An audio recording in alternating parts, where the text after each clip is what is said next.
I'm Joe Feeks, editor of Poultry Health Today, and with me is Dr. Greg Mathis of Southern Poultry Research, Athens, Georgia. Thanks so much for joining us, Greg. It's a pleasure to be here. Now, Greg, I remember sitting in on a presentation you gave last year, and you quoted, of all people, Sherlock Holmes. You said that once you eliminate the impossible, whatever remains, no matter how improbable, is the truth. How does this tie in with coccidiosis? Well, when I gave that presentation, the gist of why I said the impossible is because of part of our coccidia problem is Emiria maxima.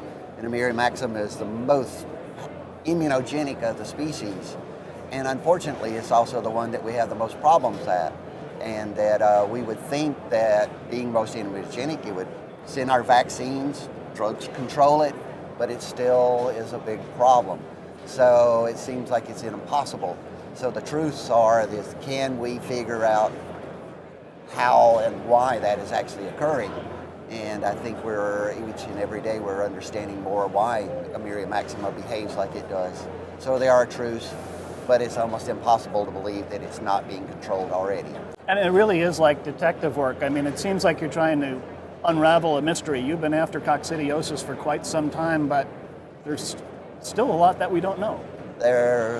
Yes, there is. And we've started 20 or 30 years ago at the University of Georgia, and looking at anticoccidial sensitivity testing and for the disease problems that we had.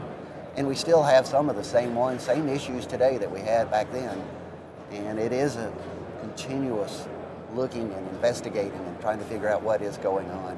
And I think we're better today than we were, but we still got a long ways to go. One thing you had also mentioned was that when coccidiosis hits can be just as important, if not more important, than the extent of the infection. And the timing is important. And I think that a lot of people have done studies where they've shown that later in a grow out, that obviously this is when the meat production is occurring, and that that is the most damaging time. If you look at lesions, just minor cocci lesions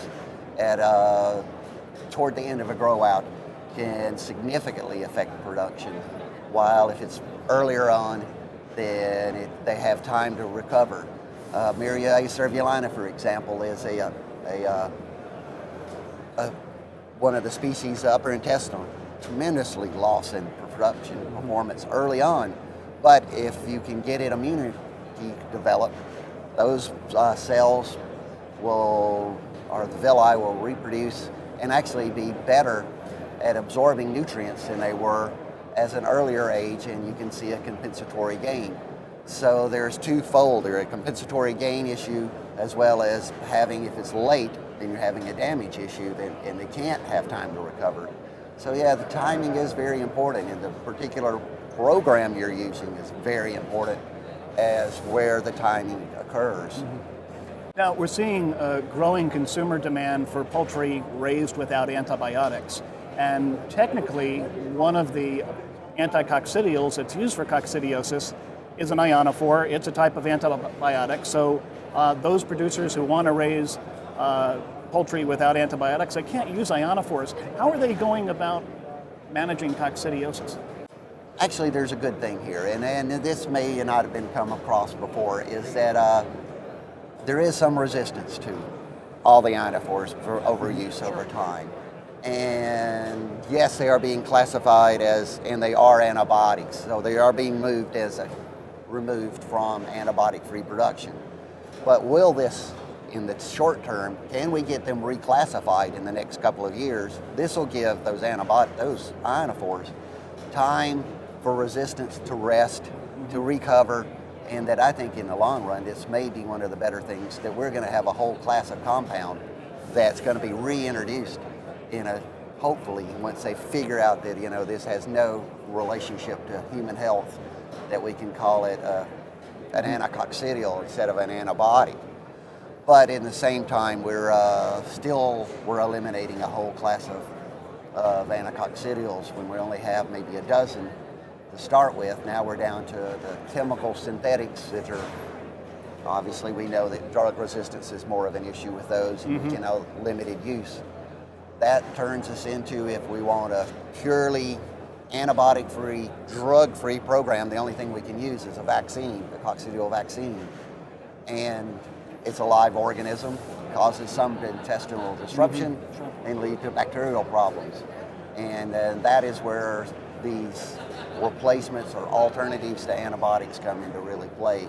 And we're looking at prebiotics, probiotics, essential oils, acidifiers, and a number of different combinations of products, and I think that is the way we're going. Will it ever be as good as an antibiotic? Will it be as good as the control we've had in the past with the ionophores? At this current time, I don't believe that's true, but I think in time that we'll learn how the combination of these other alternatives kind of can interact, and we're going to come out better. Good point. Now, we've talked about antibiotic-free production. It's growing quickly, but it's still a very small segment of the market. Most poultry producers are still using antibiotics. They use them judiciously. What can they do right now to maximize the performance of their coccidiosis management program? Well, continuously. We only have a certain number of anticoccidial drugs, including the ionophores. And traditionally, and I think that will continue, is that the biggest thing that we can do is rotating and not continuously using the same over and over and over again, particularly a class of compound. And we can first think about the ionophores in that there are divalent and monovalent, and et cetera, and that it's not a good thing to keep, all monovalents such as salinomycin and coban and et cetera, or narracin and coban, manicin, back to back, because you're not really switching to a different type of class of compound. While if you went from a divalent to a monovalent, then that will help. But also rotating from using those drugs that we have is still a very important role that we have. And resting them, again, as I talked just a minute ago about, is resting them gives us a little bit of a better improvement in resistance. And I think we'll find that, such as with the ionophores, again, that resistance is developed is a very energy costing thing for the parasite, and that will revert back very quickly. So I think right now rotation is still a key factor. Use every one that you can have that are available. One final question on the rotation, though. Is this something that you can kind of make up as you go along, or just look at it a few months out, or does it really require long-term planning?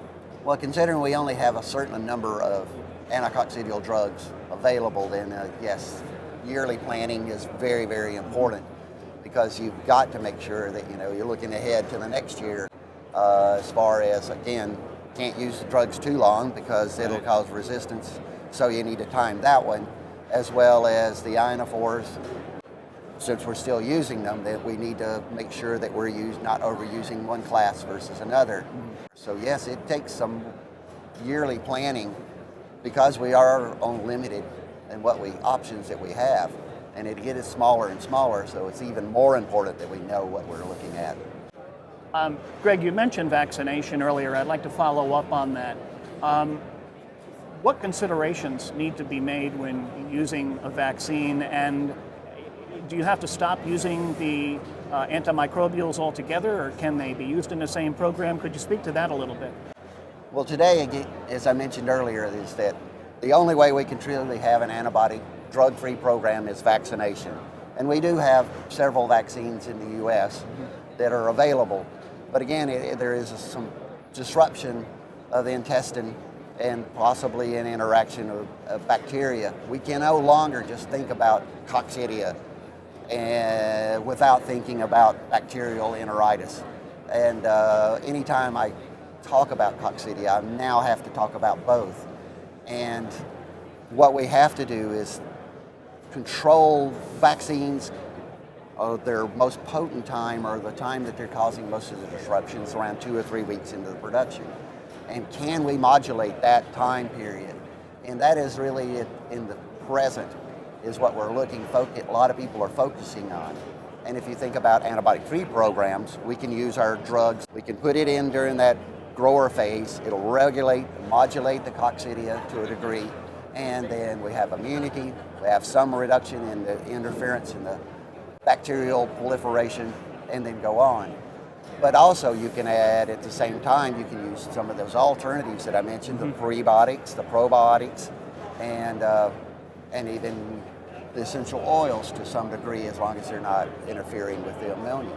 So today, I think the biggest issue that we have is that we're going to use vaccines. We've got to use vaccines, and we've got to manage it right. And I think one of the best options is to have something in your grower phase where the most damage from the vaccine is occurring. It's not to say that the vaccines are going to cause any leading to vaccinate or necrotic enteritis, etc., but potential is there, and the potential is what we're trying to control. Okay, very good. Well, we've been talking to Dr. Greg Mathis of Southern Poultry Research in Athens, Georgia. Greg, thanks for coming by. It's always a pleasure. Well, thank you for having me. You bet.